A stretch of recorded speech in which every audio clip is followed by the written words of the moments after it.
Hey Internet friend, MagicBrad here, Synergy Cafe and the Synergy Collaborative, and I have another guest on the line today, and her name is Rachel. And Rachel, are you there? I'm here. Hello.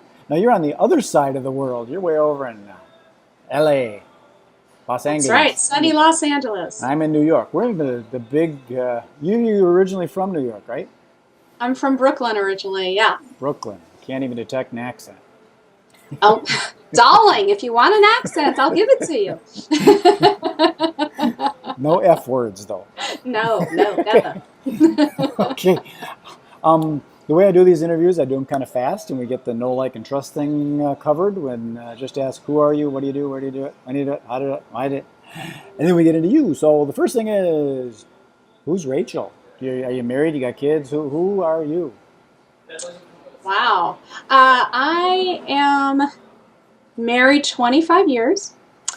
I have two fabulous kids. My daughter is a freshman at UC Santa Barbara, and my son is 12.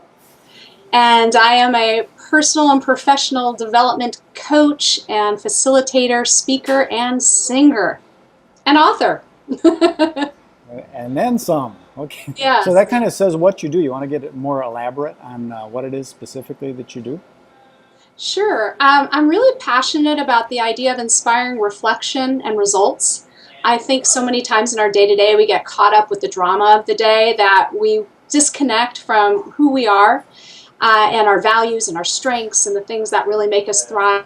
So I really enjoy helping people reconnect to those important parts of themselves and then help them to be effective so that they can move into meaningful action and really excel both personally and professionally. And I do that as a coach and a facilitator and a speaker as well.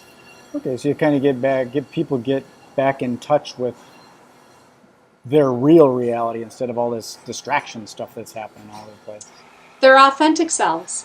Exactly. So where do you do your work? You work out of your house, or you do it via internet, or do you have an office you bring people to, or do you coach them in parks and recreation, or where do you do your work? A little bit of all of the above, although I haven't coached in a park yet. I usually work virtually, and then for my corporate clients, I will often go to their work site, and I also have office space as needed. So if clients are interested in that, then I can do that as well.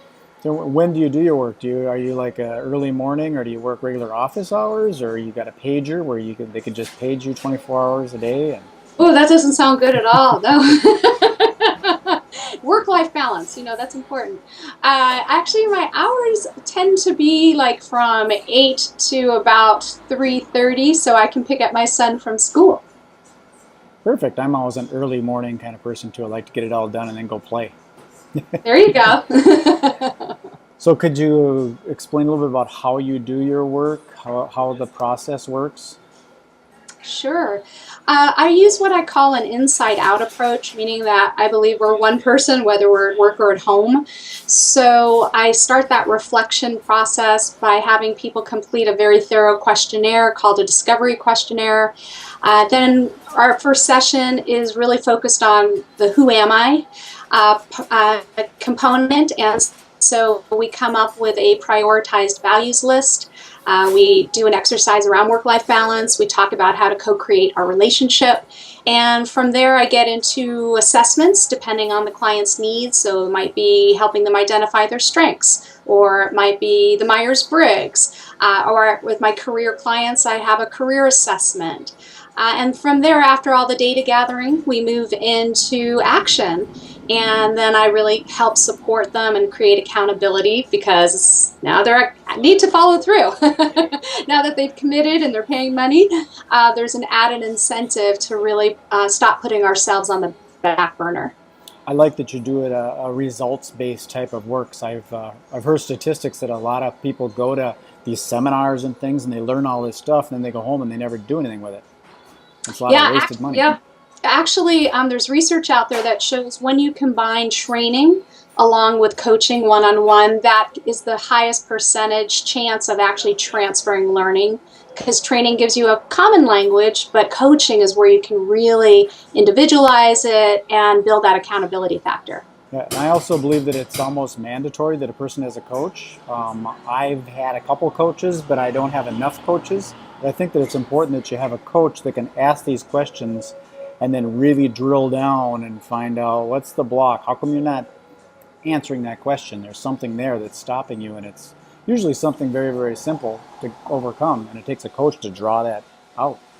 Yeah, I look at it sort of like going to the gym. On the one hand, you're building the muscle of getting connected to who you are through your values, your strengths, etc. And on the other hand, you also need to build the muscle of really understanding what I like to call your gremlins. And those are those voices that sabotage or try to keep us small. The goal is not to get rid of them. They're there for a reason, but not to let them always be in the driver's seat. So you're really working all those muscles so that when those gremlins do come up, how can you make a more conscious choice and not get stuck with the gremlin? Right, and the coach can often see those gremlins because they're usually invisible to the subconscious. They're down below, you can't see them. So exactly. Here's my favorite question. I always like to find out why people are doing what they're doing. You've got many other options. I mean, you said that you sing. You could have a singing career, or if you wanted, you could be a unicycle operator, or maybe you could like herd alligators or something. But why do you do what you do?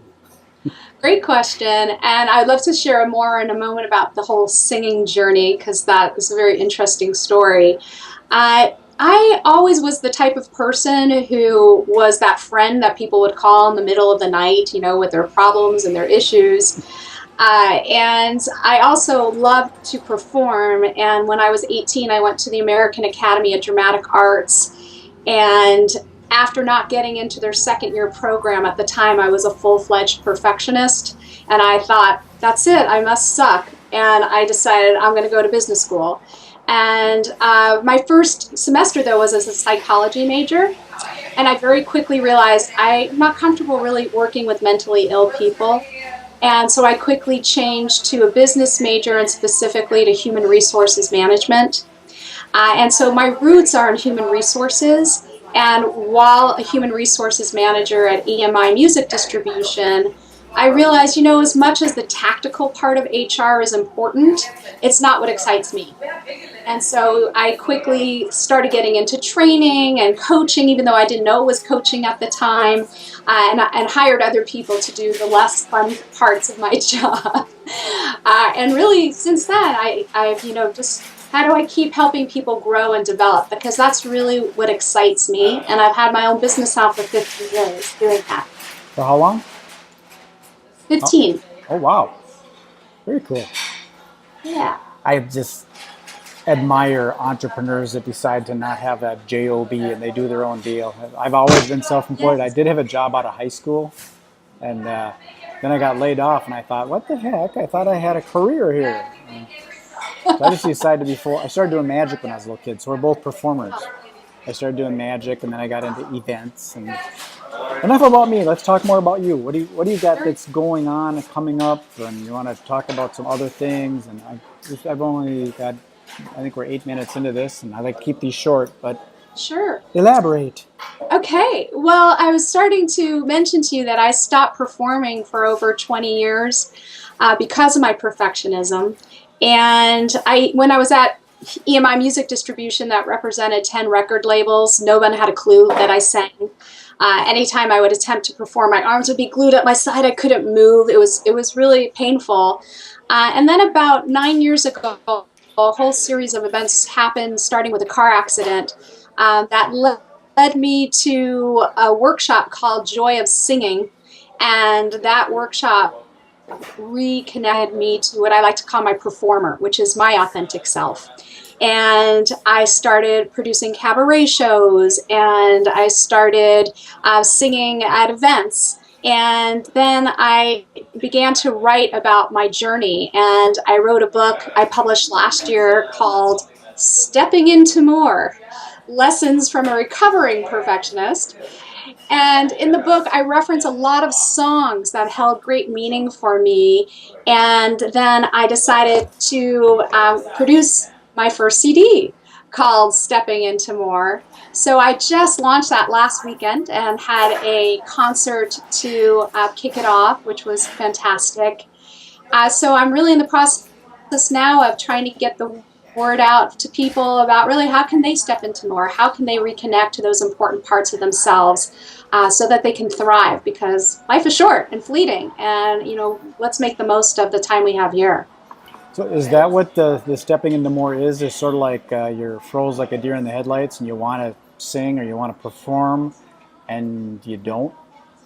Yeah, whatever it is for you, it might be, you lost touch with your artwork or with writing or singing, whatever that passion is. I really enjoy helping people reconnect to that and then to step into it and to really embrace it and not let the fear get in the way.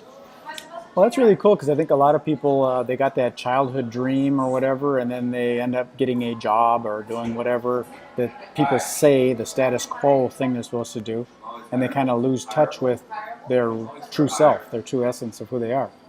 Exactly. And you kind of crack that eggshell open and let them blossom. Let them soar. Yeah. Okay, well, I'm going to close this down. If there's anything else you want to share, like your website and things like that, how can people get a hold of you? And if you have any upcoming projects or something that you're going to be releasing? Yeah, I appreciate that. So first of all, for anyone interested in the CD, you can find it at cdbaby.com. And my name is Rachel, Rachel, and the last name is Karu, Karu. My book is on Amazon.com, and then once again, you can find me under Rachel Karu. We're stepping into more. And my website is raedevelopment.com, and that stands for that process I mentioned, Reflect, Act, Excel, Development.com. Reflect, Act, Excel. Development. raedevelopment.com. And by the way, for any of your viewers, if they have an interest in coaching, I'm happy to offer a special complimentary 45-minute coaching session either through Skype or through phone. That's perfect. That's a standard procedure. I think that's important because a person gets to connect with you, and if you resonate, you can work together. If you don't, then don't. But yeah, chemistry is crucial. It is. I've had some coaches that I didn't resonate with, and I had to fire them. That's never pleasant for anyone. No, so it's good to have that, see if you resonate. Perfect. Well, I appreciate you taking the time. If you want to stay on, we can chat a little further, but I'm going to sign this off. So anybody that's watching, thank you very much. Peace, love, and happiness. And thank you, Rachel, for being with us. Thanks for having me.